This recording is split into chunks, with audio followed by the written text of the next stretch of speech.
All right, welcome everybody. We are back again for another episode of the Writer's Parachute, guiding author and writer dreams to a perfect landing. And today we have a great guest. She is a close friend of mine and a fellow children's author. We have Jin Noon Spalding, and we're going to talk to her about her children's book series, The Adventures of Lily, and her new podcast, Just Jin, Living My 360-Degree Life.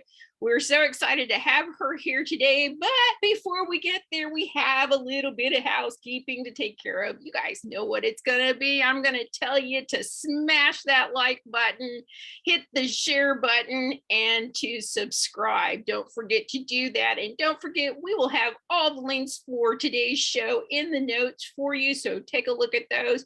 Be sure to go follow Jen and follow all of our guests.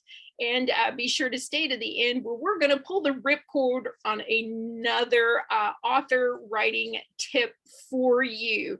So today we're going to talk about, again, we're doing the new in 2022, and we're going to talk about self-care. So today's self-care topic that I'm going to talk about is building a team around you. And what I mean is a team of friends, because if you're going to take care of yourself as a creative, as an author, as a writer, illustrator, or someone in an associated field, you really do need that team of people supporting you and giving you that kind of inspiration, that momentum, that encouragement, and that support that is so critical when you are working in this industry.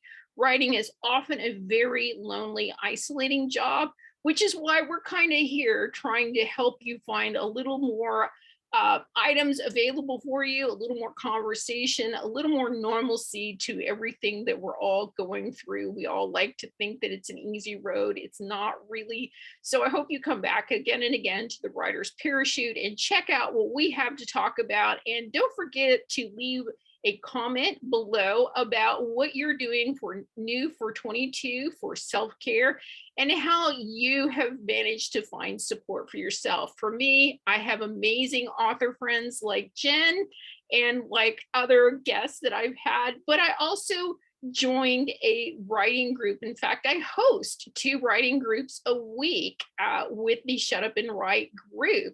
So, that's very helpful to me, and it's, it makes a difference in the way that I look at my writing, in the way that I feel around my writing. So we hope that you have some new tips and tools for you in the self-care area to go on with your new in 2022. So let's go ahead and get on with the show. So today, again, we have Jin Noon Spalding with us today. She is an author and a podcaster, and also kind of an advocate in a lot of wonderful community events. So Jen is an author, teacher, speaker, and mom who helps families and organizations understand, learn tools of accommodation, and find true acceptance for children with sensory issues. In doing so, Ms. Spaulding helps the child, family, and organization excel aside from their differences. Mrs. Spaulding is originally from Tullahoma, Tennessee, where she discovered her love for storytelling and writing through her parents, grandparents, aunts, uncles, and cousins who would tell hilarious stories that would make anyone laugh.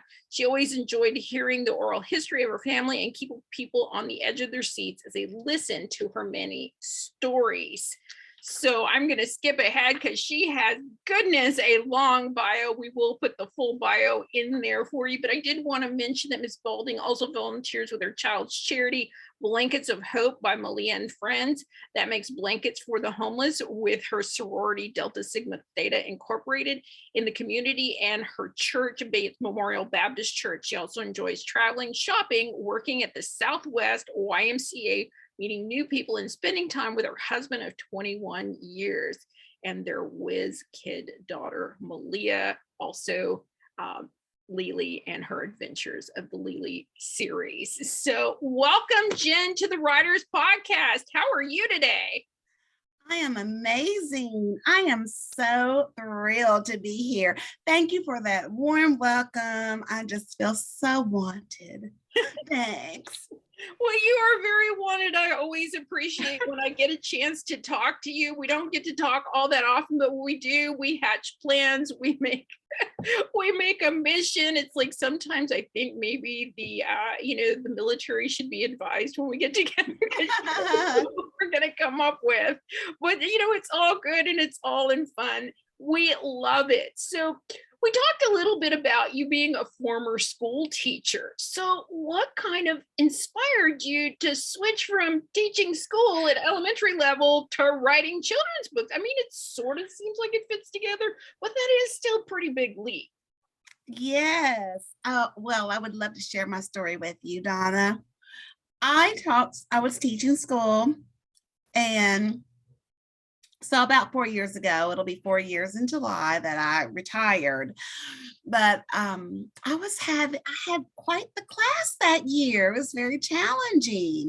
So one of my coworkers said, "Well, Jen, you can retire. You've been teaching 27 years." And I said, "I could, and when I first started teaching, I did kind of want to retire in 27 years, but I was like, once I had my husband and my child, I was like, yeah, I don't think I will." But so the idea came back to me, right? And so I started praying about it because at the time, my daughter was 15. And so I was like, oh, she's still in high school. What should I do? And God showed me that it was time for me to leave teaching. And he also put in my spirit to write books about sensory issues. And so I was like, wow, that's a great idea. So that's how it was originally hatched. Mhm. And I knew then that I wanted to write a book about every sensory issue. And so far, I've written 4 books, and my 5th book is coming out next year. Christmas is going to be a Christmas in July book. We're going to have the book launch July 20 of this year, Mhm. and then but it's going to be called "It Stinks: A Christmas Story." So look for it. Wow. Well, we're going to talk about that in a minute, but why sensory stories? I mean, there's kind of a story behind the story for the sensory stories, isn't there? Oh yeah, because my daughter had, since I forgot to mention that, she had sensory issues and a speech delay. And so um, I just try to write the books that I would want to read when I was going through the things I was going through with my child. And so it was very hard and challenging, and oftentimes I felt alone. And so I wanted to bring light and love to others that I didn't receive. I'm not going to say I didn't receive it because my friends and family tried, but they just didn't get it. So I think that it's nice when you can have a book or a kind word or something from someone that has lived through it that gets it. So I wanted to be that light for other people. Right. It is amazing that, you don't think about what books are available out there until you're faced with kind of one of these things. So, as you Mhm. said, your series follows some of your daughter's issues and experiences with sensory issues. So, how has that helped raise awareness about this kind of overlooked issue? Well, I like to tell people that I think we all have sensory issues because basically it's whether you're oversensitive or undersensitive to the stimuli in your environment. So whether it's a tag in the back of your shirt or the nails on the chalkboard or sounds that are too loud or not liking crowds, your eggs are touching, foods that taste weird in your mouth, all of those are sensory issues. And even if you look at the people that are daredevils, they're always flying, getting out of the airplanes, and they're doing all of these tricks and feats that are like, oh my God, they're doing that.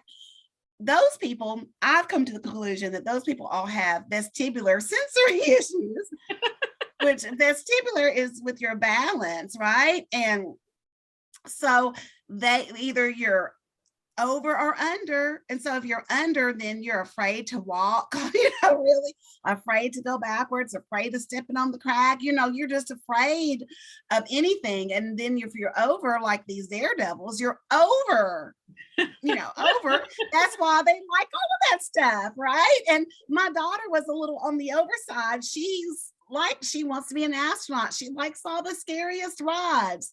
You know, there were rides with what I was on a ride with her, and I was praying that the Lord would deliver me from the ride. I said, Lord, if you deliver me from this ride, I promise I'll never get on it again. It was horrible.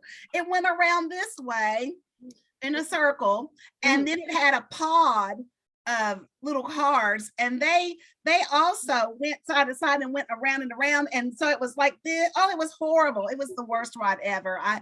I'm with you. I would be praying to get off of that thing too. And it's like, and I know what you mean about the sensory issues. It's like when somebody is sharpening something that just I describe it as hurting my teeth, because that's what it feels like, or certain textures in my mouth. It's just I don't like those textures. So yeah, it's like I never really thought about that. That's pretty interesting.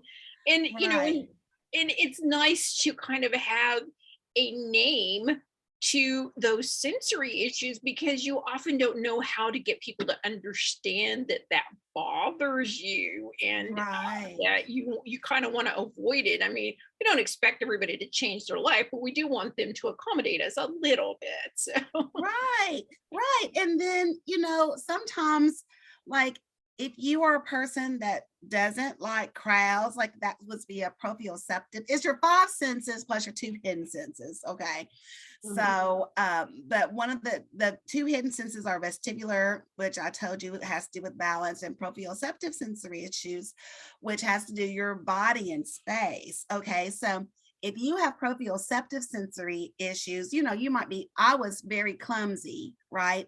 And I would fall up the stairs and all that. So if my child came out like that, I wouldn't understand that, because, hey, I'm clumsy, she's clumsy, right? She wasn't clumsy. She didn't have that issue. She had a whole different issue.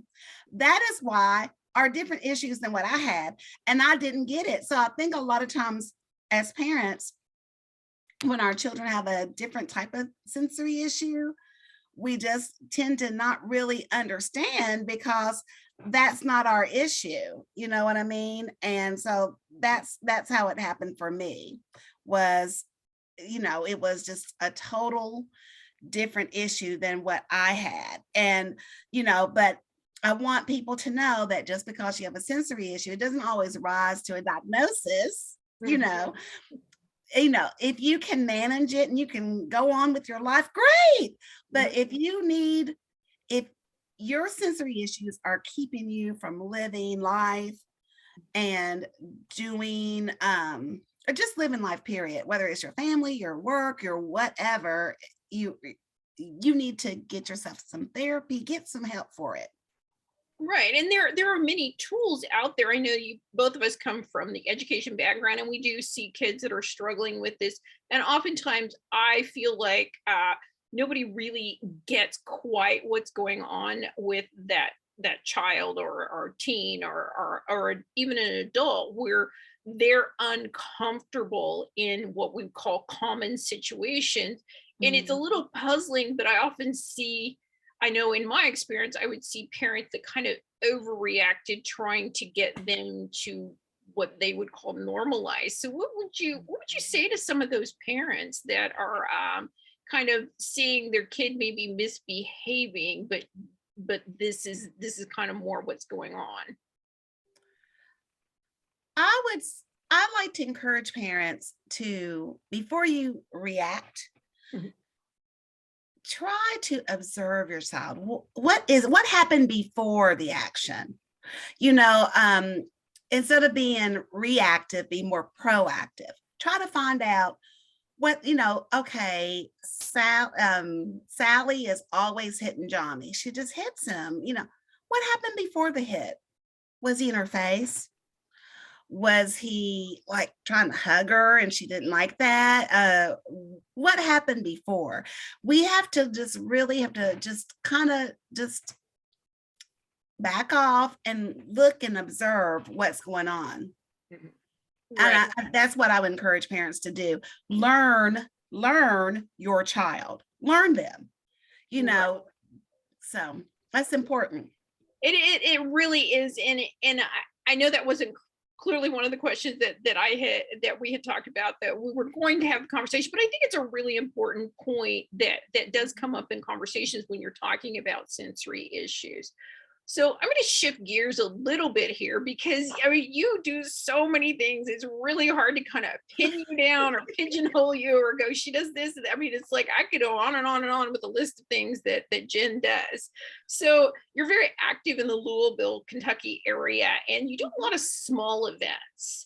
So I'm going to ask you two questions about that. So how has that helped you in getting out there as an author and getting your books out into the world? And what advice would you give other authors who are kind of considering doing smaller events in their local area?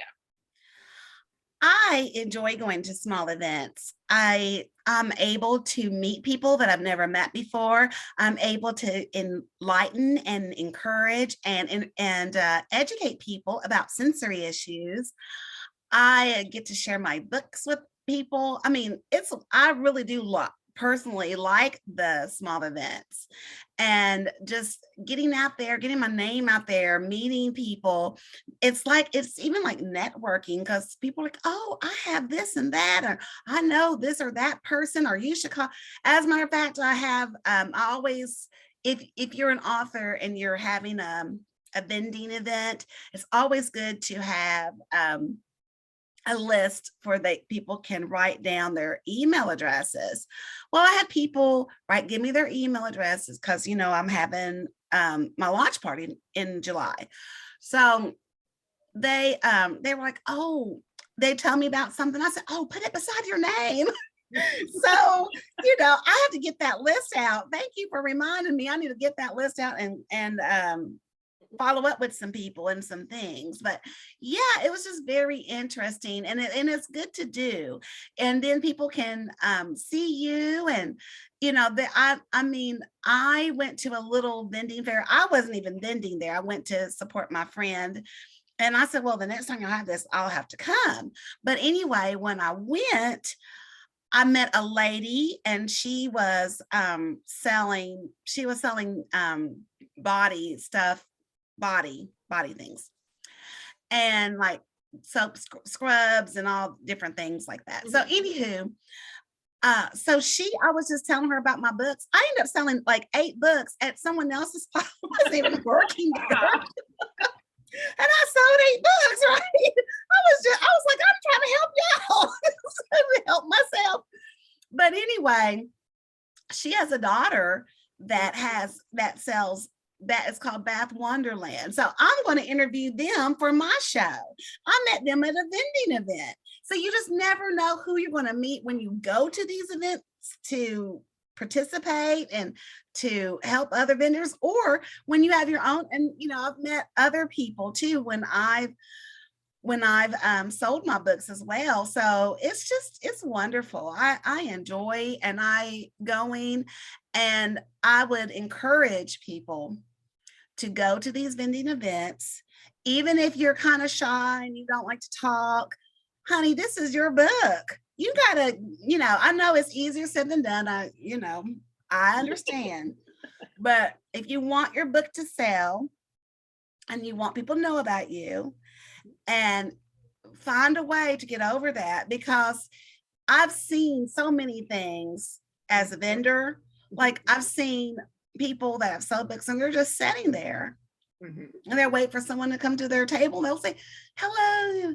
That's not going to sell you when and I know they probably think I'm too much. I was like, hi, how are you? Let me tell you about my daughter. Let me tell you about my books. I'm excited, right? I mean, and I'm not saying I'm all that, but I have sold books to people that didn't even have children. They're like, oh, I'm sure I can use those books when my nephew, I mean, seriously, the lady bought the whole set. I had 2 people buy a whole set of books, and they have no kids. And one of them had no nieces or nephews or anybody or anything. I was like, wow, I'm that good.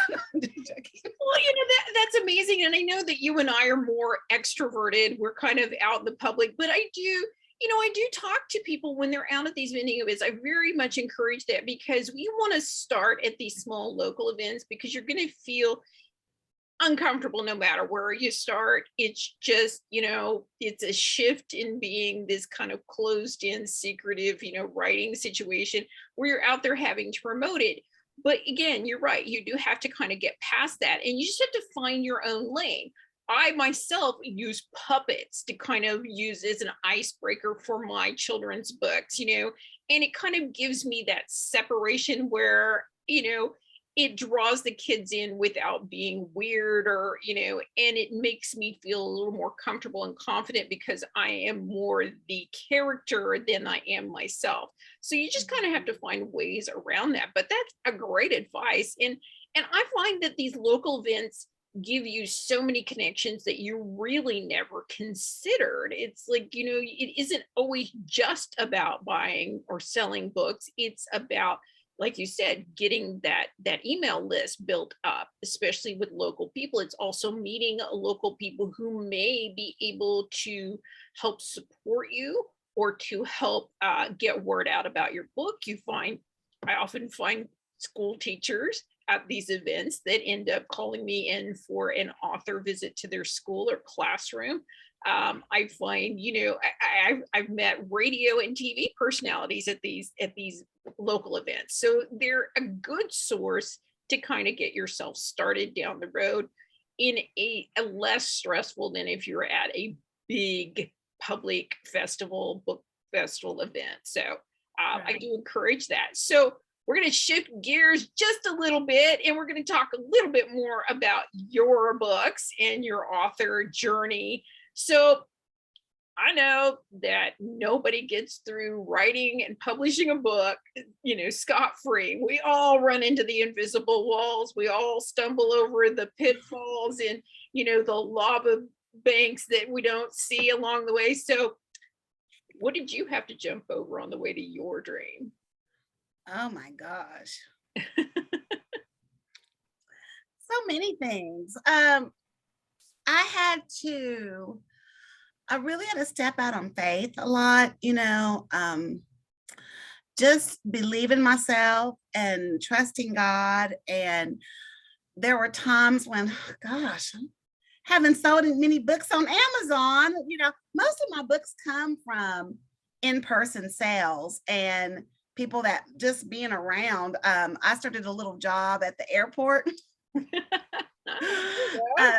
A little where I can fly 18 times for free. But anyway, so even in just that job, talking to those people about my books, I sold 9 books. But one day it was a training.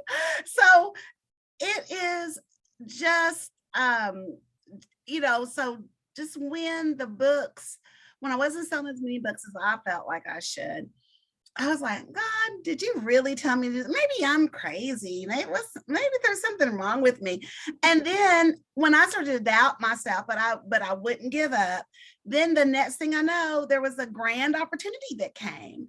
I was selected for Delta Authors on Tour for the Detroit area, for the Midwest. And I sold over 200 books at that, and then like just different things would happen when I was just like, something wonderful would happen. And then like, I know I had an illustrator, my first illustrator. We were probably, this is a learning experience. We were probably too chummy. Okay. And then she did my first 3 books, and she was having issues. I don't know. Basically, she didn't have my work done when I needed it to be done. And I went to a local printer, Digital Promotions, and my shout out to my friend Gay Altman. She's like, well, we could print your books here. I said, you can, because I needed books printed, right away. My publisher, AAE, I had sent things to them to do, but I needed the books by Halloween. When else am I going to have a book launch? It's not like a book launch party or any other book, but if it's a Halloween book launch party, you need to have it on Halloween or the month of October or before Halloween, not after, before. So they were working on, because she didn't get it to me late. So they were working on doing it. They needed 2 weeks. Well, the local people, the digital promotions, they were able to get it done in like it did like 3 or 4 days. It was a blessing. And and so really Jet Launch had an easy job because they had formatted it and everything already for me. And I had the book. I was able to take it to the setting was at Mizzeke Middle School, which is where my church has the Halloween party, the Hallelujah party every year. So I sold the books there at the Hallelujah party. So that was just really special, And so that was the biggest snafu, was not having those illustrations done, because then I had to pay, I'd already paid my illustrator and that was already paid for, but this was all additional money that I had to pay digital promotions. But I tell everybody, if you can, find you a good local printer, because you just never know. And then another thing another thing that happened to me, and digital promotions helped me out again, was okay. Oh, let me think about that. Yeah, they did help me, because what had happened was my first book, I was going to an event at a school. So I was going to speak to a school, and I needed, I said, oh, I think I want to need about, 50 books. Well, when I contacted Amazon, they couldn't send out that many. And, they gave me a date for after, like the date was like October the 26th, and they said they couldn't get the books to me until like November the 1st. I said, what? So I called and said, I need these books. And then they were like, okay, well, maybe if you did it, because it comes from a different warehouse, maybe you did 10 and 10. And so I did that. Then it said November the 15th. It was even later. Oh no. So I was like, oh my God, I was just so upset, because I needed the books, because the kids had ordered, and whatever. And I knew I was going to do another event after that. So this is how Gay, Ottoman, and Digital Promotions, this was the first time they helped me, because I was just, telling her about it, as I was on some kind of committee with her. And she said, well, why don't you try Digital Promotions? I work for them part-time. I said, oh, they could print my book. So yeah, just give us the information. And I did, and they did, and they saved me twice. So let's do that. And that is such a good tip. And we will talk about this more later at the end of the show when we go into our tip of the day. But that's really good. You do have to have a backup plan, because let me tell you, I've done 5 books. I'm getting ready to do 6 and 7, and you run into obstacles every single time. I don't care how much planning you do. It's there, there's always one of those caveats, trying to get those books when you need them, especially when you're close to your launch time. And it always seems that, no matter how good scheduling you do, it's always they're coming right after. So it is always a good tip to have someone local that you can go to in an emergency to do a short run for you, or to maybe give yourself a little more time in getting that. But again, what I find is that I don't care how good your planning is, when you're depending on others to do portions of your book, you're going to run into some delays and some, things that weren't part of the plan. So that is an excellent tip, and we're glad that you brought that over to us today. So we're going to shift gears one more time. It's like you got so many places to go. I'm like all over the map here. But a little birdie told me that you just launched a podcast called Just Jin, Living My 360-Degree Life. What can you tell us about this new podcast that you're doing? Oh my gosh, I am so excited about my new podcast. I'm having the best time. I interviewed a wonderful author recently named Donna Cowan. You might know her. And so I'm constantly working on what I'm going to do, and how I'm going to orchestrate it. So I've decided that my podcast is going to air on Tuesdays and Thursdays. Tuesday is like Terrific Tuesday. And then I said Thursday would be like a tete-a-tete Thursday. And what the plan is eventually, not right now because I don't have enough questions, but I don't know. I keep going over in my mind how I want Thursday to be. Right now, it's just that I'm interviewing people on Thursday. But eventually I want it to be about one of the topics in my 4 domains. My 4 domains spell out C.H.A.I, chai, like a good cup of tea, where you can spill the tea. But living my best life. So the C is for community and family. The H is health and wellness over 50, because believe it or not, y'all, I'm over 50. I know I look so good, don't I? So anyway, and then the A is for author life / entrepreneurship, because I have a business now, this. Oh, and I also rent a property. I don't know if you knew that. So I do too much. So entrepreneurship, and that's it. So that's CHAI. Oh, I. So, what is the I for? We forgot the I. Oh, I is for identity. Oh, And awesome. and that could be self-awareness, your identity in Christ, my identity in Christ, just your identity with your people and your past and whose you are. Oh, awesome. This sounds like a great time. So we're going to be going to Just Jin Living My 360-Degree Life on Thursdays with our cup of tea, our chai. So this sounds so exciting. So we're going to go really fast and quick here. So where can our listeners find your podcast? You can find me on my YouTube channel, which Donna's going to have in the notes for you. And I'm also on a page called Just Jin Live, and that is for my podcast. And then my other page is Just Jin. That's if you want to know about my books. And then you can reach me on my website, and that's www.jinnoonspalding.com. And let's see, I'm also on Instagram, Just Jin Live, and Twitter, so Just Jin Live. Yes, we're going to list all of those in the show notes. So for you that are listening on one of the podcasts, it is Jin, G-I-N, Noon, N-O-O-N, Spalding, S-P-A-U-L-D-I-N-G. Did I get that right? Yes, ma'am. You didn't leave my U out. The U is for unique. All right. So that's jinnoonspalding.com. Again, we'll have it in the show notes, but for you just listening, you can jot that down.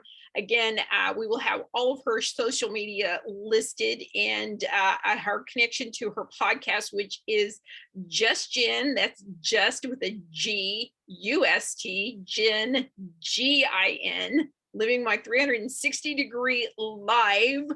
And that is over on YouTube right now. So where can we purchase your books? You can purchase them on my website, www.jinnoonspalding.com. I'm also available on Amazon.com and Target and Walmart.com and Goodreads. So look me up. So you're pretty much everywhere worldwide. We like that. We make it easy for everybody. So you also have a few extra items on your website in your shop. I was over there perusing the other day and I saw some pretty interesting stuff. So can you just give us a little behind the scene peek of some of the things that they could pick up in your shop on the jinnoonspalding.com website? Yes, I have t-shirts and sweatshirts and just cups and mugs and backpacks, and most of the designs I designed myself. It was not my artwork. You don't want my artwork. It would be a bunch of stick people. But someone with my new illustrator, Gaurav, and some of it was from my previous illustrator too. Some of their the character, my Lily character, which is my daughter, and just just some fun designs. I promise you'll love it. Okay. Well, before we go, we want to know what's coming next in the Adventures of Lily. You did kind of give us a little tease from the beginning about it going to be a Christmas book and something about it stinks, I think. But tell us what this story is about and when can we be expecting to look for those in the store? Yes, thank you, Donna. My book, It Stinks, a Christmas Story, is in the Adventures of Lily series, children's book series, and it is about sensory issues to smell. And so it's about a little boy, and actually it's about how Malia and I meet a friend from school and his mom. We all go to breakfast with Santa at the Louisville Zoo. And my husband and her husband have to work, so we decide to go together. And I don't know them very well. Okay, so anyway, we go to the zoo and we're having a great time when the mom goes into labor. Oh my. And so I end up with Matt. And I found out the hard way that Matt has sensory issues to smell. So you have to read about it to find out. Oh my, well, that sounds exciting. So, just a little quick note about the Adventures of Lily series. The Adventure is a children's book series based on the author's daughter. The series begins with an introductory book, A Miracle at Bates Memorial, and each book thereafter is based on a different sensory issue. We have Picture Perfect Not, which is a visual sensory issue, Jump-A-Ween, which is proprioceptive, and I'm mispronouncing that, sensory issue, and No Kiss, No Hug, which is a tactile sensory issue. Each book, except for the introductory one, has a checklist to help parents decide if they need to possibly seek extra assistance in helping their child or getting a therapist. So we're very excited. And she has the books behind her. Can you just slide a little bit so we can see those beautiful, those are such beautiful colors. They are such eye-catching covers. I just love them every time. Well, Donna, let me tell you, I was holding them up when you were talking about them. Yeah, I was doing this. And the ones that you couldn't see very well, I just held up like this. It's like, you did great. So, they are always amazing. Every time we're out and about together and she brings out her books, it's like, the world just kind of stops and focuses on Jen. They kind of shine sort of like she does. Oh, thank you. You're so sweet. Welcome. It takes one to know one, Miss Cat Mama. Sweet. So I just have one last question for you. You did mention that I was recently a guest on your podcast, which I so appreciate you letting me come on there and talk about all of my things. But if someone is listening right now, how would they get to your podcast? We talked about that. It's on YouTube, but how would they contact you if they want to be a guest on your show? Ooh, I love it. You would just go to my email address, and my email address is THE for the Adventures, ADVENTURES of Lily, LILI 2003, that's when she was born, at gmail.com.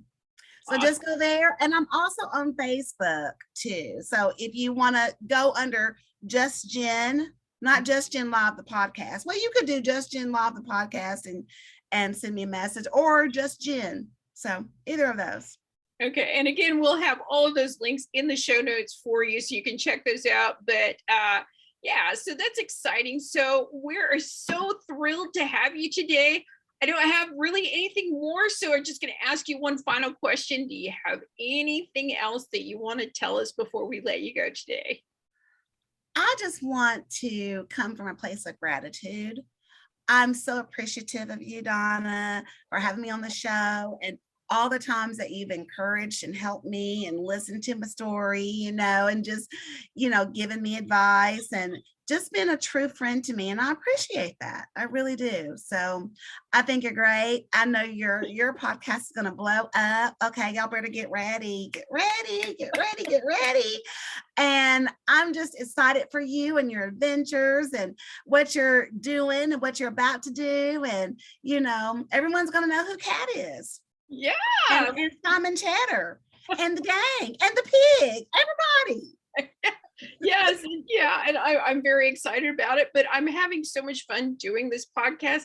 I get to talk to my friends. I get to talk about one of my love affairs, which is writing and helping writers and giving tips. I'm not the end all be all expert, but I'm one of those kind of people, why we call it the writer's parachuters. I'm so willing to run off and jump off that cliff and build my parachute on the way down, because somebody's got to do it. Somebody's got to figure it out. And that's kind of where I sit. So we are so glad. And thank you again for being on the writer's parachute. And of course, stick around with us. We're going to have a quick writing tip for you.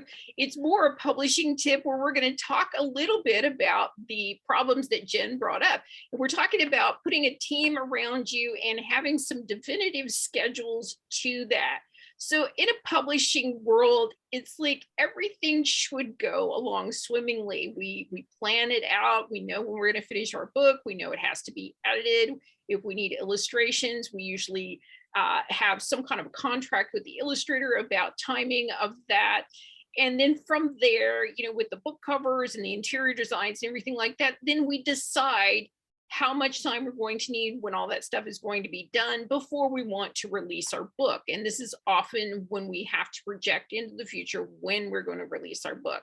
Now, a lot of times people will do that early on and they don't realize how much in work there is. So this is about getting a team behind you and trying to lock down those dates.